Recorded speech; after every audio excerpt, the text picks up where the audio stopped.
नमस्कार, मैं प्रेयसी और आप देख रहे हैं भारत एक्सप्रेस यूपी का digital platform. I love Mohammad poster विवाद ने पूरे उत्तर प्रदेश में हलचल मचा दी।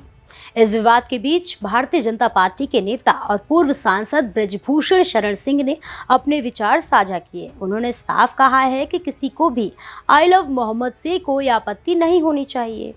ब्रजभूषण शरण सिंह ने कहा कि हम सनातन धर्म के अनुयायी हैं और हम भगवान कृष्ण और राधा से भी प्रेम करते हैं। इसी तरह किसी को भी इस्लाम धर्म के प्रति प्रेम जताने वाले नारों से दिक्कत नहीं होनी चाहिए। उन्होंने स्पष्ट किया है कि व्यक्तिगत आस्था और श्रद्धा को लेकर किसी पर प्रतिबंध नहीं होना चाहिए, लेकिन उन्होंने ये भी कहा कि समस्या तब शुरू होती है जब धार्मिक भावनाओं के नाम पर देश में सांप्रदायिक सौहार्द बिगाड़ने की कोशिश की जाती है। यदि किसी ने आई लव मोहम्मद नारे का इस्तेमाल किसी समुदाय को नीचा दिखाने या सामाजिक तनाव पैदा करने के लिए किया तो ये बिल्कुल अस्वीकार्य है। उन्होंने जोर देकर कहा कि धार्मिक प्रेम और सांप्रदायिक सौहार्द में अंतर समझना बेहद जरूरी है।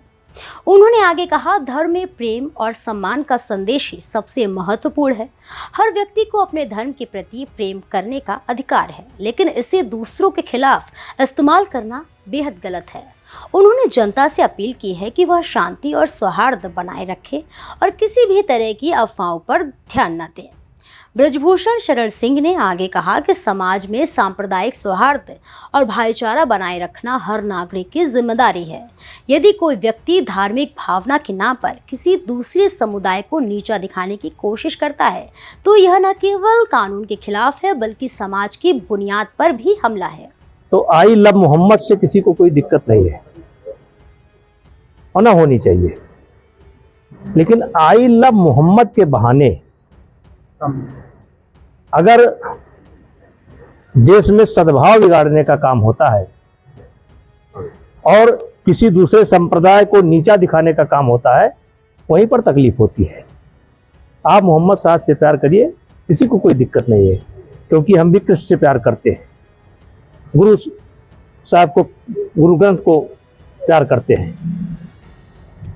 राम को प्यार करते हैं, कृष्ण को प्यार करते हैं, इसमें कोई दिक्कत नहीं है। लेकिन इसके पीछे मंशा क्या है? और अगर मंशा है कि सांप्रदायिक माहौल बिगाड़ेंगे, किसी को नीचा दिखाएंगे, तो भारतीय जनता पार्टी की सरकार में चलने वाला नहीं है। तो क्या लगता है कि इसी बहाने बरेली का जो मामला पूरा हुआ, क्या इसी की साजिश या इसी के आड़ में किया गया, आई लव मोहम्मद की आड़? देखिए, सरकार बिल्कुल सतर्क है और प्रदेश का माहौल किसी भी बहाने अगर बिगाड़ने की कोशिश होगी तो बर्दाश्त नहीं होगा। अच्छा, जिस तरीके से योगी आदित्यनाथ ने कहा तो भूल गया मौलाना कि उत्तर प्रदेश में हम लोग लगातार बर्दाश्त कर रहे थे, धमकी देकर दंगा भड़काया जा रहा है। देखिए, सरकार हर मोर्चे पर सतर्क है और किसी भी परिस्थिति में प्रदेश का माहौल बिगाड़ने की जो भी कोशिश करेगा उसके खिलाफ कार्रवाई होगी। लेकिन नेताजी, ये जो पूरा एक आई लव मोहम्मद का आड़ दिया जा रहा है, क्या ये नवरात्रि से पहले भी तो हो सकता था? क्यों इसको नवरात्रि में ही बढ़ावा दिया गया? अब यही एक नई चीज निकल करके आ रही है, यही एक नई चीज निकल करके आ रही है चल रहा है कि ये नारा आपने किस समय दिया और किस परिप्रेक्ष्य में दिया, इस बात को सरकार संज्ञान में ले रही है। ऐसे ही और भी उत्तर प्रदेश की बड़ी खबरों को देखने के लिए देखते रहिए भारत एक्सप्रेस यूपी का डिजिटल प्लेटफॉर्म।